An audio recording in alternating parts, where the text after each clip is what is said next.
দেশের ব্যাংকগুলো ১২৩ টাকার বেশি দামে প্রবাসী আয়ের ডলার না কেনার সিদ্ধান্ত নিয়েছে। ব্যাংকগুলোকে একই রকম নির্দেশনা দিয়েছে বাংলাদেশ ব্যাংকও।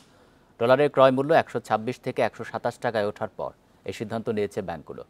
ডিসেম্বরের মধ্যে আমদানি দায় পরিশোধের নির্দেশনার পর ডলারের বাজার অস্থির হয়ে উঠেছে।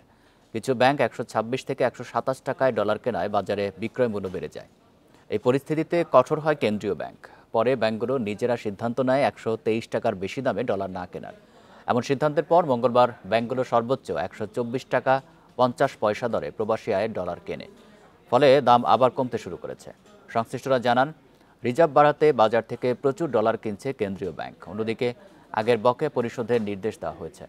এছাড়া সম্প্রতি বিপিসি, পেট্রোবাংলা, সিভিল এভিয়েশন সহ সরকারের বিভিন্ন আমদানির চাপ ছিল। সব মিলিয়ে ডলারের দর অনেক বেড়ে যায়।